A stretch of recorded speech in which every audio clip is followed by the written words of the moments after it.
Editor Strategic Affairs Gaurav Sawant joins me live from New York. A very good morning to you, Gaurav. Well, it's an early start for you, but it seems all eyes will be on that meeting between Modi and the top CEOs. How's the media really been covering this? Hey Vedika, good morning. It indeed is an early start for Prime Minister Narendra Modi and his team. 7:30 a.m. onwards, local time, the meetings begin. And it's for the Prime Minister. He's meeting 11 CEOs.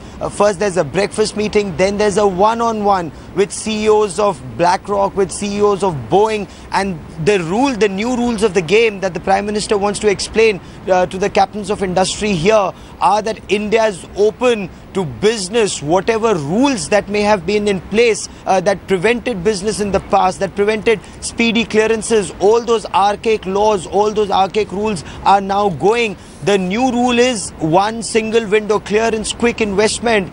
Another thing that the Prime Minister is promising these CEOs is if they were getting returns for their investment in 10 years elsewhere, it's half the time in India. So they'll get their bang for the buck. They need to invest in India. Also, Gaurav, the focus will be on what Modi has to say to them about FDI. That indeed is the case. In fact, for Prime Minister Narendra Modi, he's explaining to the US industry, he's explaining to the US captains that if you realize that we are changing, at the moment you realize that everything else will follow. It's the business, it's the industry that leads to a large extent even government and government policy in the United States of America. And the cross-section of people that Prime Minister Narendra Modi is interacting with, this is the message that he carries to them. And look at the cross-section he's been speaking to. He's met the Aam Aadmi first, he's met the man on the street first, then he's meeting industry captains, and in the end he's meeting the US President, the Vice President and Obama administration. In between, he's also meeting people who are considered very, very prominent in the times to come. He's meeting Hillary Clinton in a couple of hours from now. He's meeting former US President Bill Clinton in a couple of hours from now. Yesterday, he met the governor of South Carolina, Nikki Haley, and she is someone who's considered extremely crucial, perhaps not as much today, but as much in 2020, in about 5-6 years from now. So he's not only investing in the current leadership, he's investing tremendously in the future, Vedika. Gaurav, do stay with me. We also have Rahul Kaval, Managing Editor, TVTN, joining us live from New York. Rahul, we hate to wake you up so early so that we can get some perspective from you as well. But let's just talk about Modi's big breakfast meet. It seems that the Prime Minister is all set to hard sell India. He wants to ensure that he sells it as the best investment destination for investors in Asia.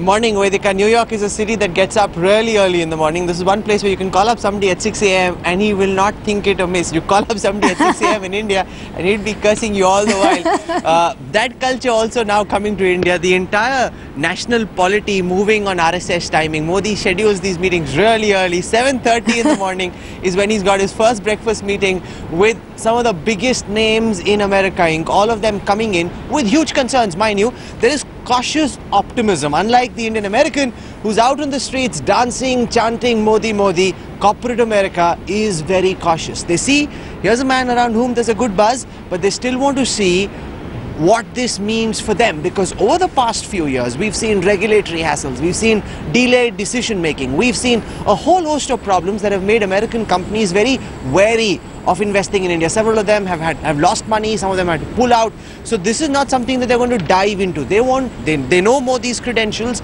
they want to speak to him, they want to make him aware of his specific concerns.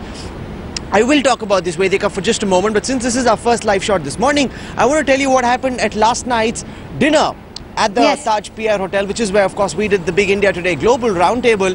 The Prime Minister came, made a short speech, and after that, in something which doesn't happen very often, it was announced that the Prime Minister will stand in one corner as people are having dinner. There were 700 people who lined up in one file, and then they marched and got pictures clicked with the Prime Minister. So this is something that happens, for example, when we go to Rashtrapati Bhavan, when a head of state comes there, the head of state lines up and you meet him, you greet him and you get a picture clicked.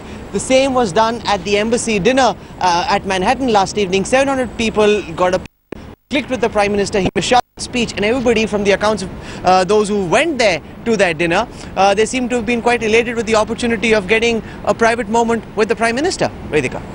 Rahul, I'm very curious to know, and a lot of people I'm sure are curious to know about how the American media really covered the Madison Square event yesterday before we talk about that power breakfast this morning. Well, you know, unlike the first couple of engagements which didn't get much play in the local press, from CNN to the New York Times, this is a story that has caught the imagination. Obviously, you know, for India, it's breathless, 24/7, wallpaper to wallpaper. It's not the same, frankly, in the United States, but it is being registered. And we were speaking to several congressmen, several key decision makers in Washington yesterday.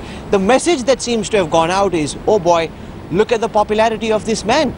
Joe Crowley, who's the co-founder, the co-chair of the India caucus on the US Congress, said, I can fill up Madison Square Garden only in my dreams. And he's a hugely popular legislator from the New York, New Jersey area. And he says that this only happens in my dreams. Nobody can fill up Madison Square Garden like this. The fact that he had these people in the at Madison Square Garden chanting Modi, Modi, the fact that he had people at Times Square listening to him on the big screen, the fact that there were a large number of people outside Madison Square Garden getting in, has sent a big message that this is a man who commands the popularity, who commands the goodwill of 1/6 of humanity, and that is a very strong message. It started slowly with India. India is not really an international headline in any real sense. They've got concerns in Pakistan, they've got concerns in Afghanistan, in Syria. Those dominate most of the time on international stories here in the US. But just the sheer popularity, the magnetism, the goodwill that this man enjoys seems to finally being taken notice of here in the United States as well. Vedika. Rahul, do stay with me for a moment. We also have Gaurav still with us. Gaurav, Make in India campaign, that's going to be the focus as well when he meets those top CEOs today? Oh, absolutely. In fact, he's inviting those top CEOs, from what my sources are telling me. Boeing has interest in India. Boeing has major interest in South Carolina. Yesterday, when he met the South Carolina Governor, Nikki Haley, and she's expected to come to India sometimes in November. So the Prime Minister is saying, come look at India, look at how we intend to change things around and make in India, manufacture in India. That's the buzz, and you sell anywhere in the world. Now, we had covered the Prime Minister's trip to Japan. That's the message he had for Japan. It's the same message that the Prime Minister intends to convey. Also telling American businessmen that I come from a businessman community myself. I come from Gujarat, and in Gujarat, the one thing you look at is where do you get maximum bang for your buck. The Gujaratis have done this in the United States of America. Now you come to India and get a bigger bang for your buck. Invest in India, you will get speedier returns. So whether it's Boeing, whether it's IBM, whether it's Intel, that's the message that the Prime Minister carries today. Also, Rahul, we've seen Narendra Modi head that entire Vibrant Gujarat investment and did a successful job of it. So clearly today when he speaks with those investors, he is going to raise issues that we've just spoken to you about, including the whole policy making decision and the red tapeism that America is worried about. That's correct. Prime Minister Modi carries with him greater confidence amongst the American business community than virtually any other Indian leader, and that's because he's got a proven track record of what he did in Gujarat, and that goes to his credit. But remember, India is a very complex country. Take, for example, coal block deallocation, which is a decision the Supreme Court took, which would have imperiled all the investments that were made in the entire coal sector. Now, that is something that is beyond the Prime Minister's control. Some of these regulatory bodies are supposedly independent or autonomous regulatory bodies like the National Green Tribunal. They can take decisions which, again, can impact and impede what these corporates are trying to do. So, it's not entirely in his control. Therefore, as I said, they are approaching this with a sense of cautious optimism. They're looking again at the India story. They'd taken their eyes off India. They thought it was too messy to be dealing with. They're once again focused on India, which is why the CEOs of all these huge companies, and mind you, as Prime Minister goes to Washington, as he spends time meeting with congressmen, senators, spends time with the Obamas at the White House, these are the most important people in the United States, because unlike Japan and China, Vedika, where the head of state, whether it's a Shinzo Abe or a Xi Jinping, can decide where they want to take investment and say $35 billion in India over 5 years, or Xi Jinping can say $20 billion in India over the next couple of years. In America, you can't do that. Modi has to play the role of salesman Modi today.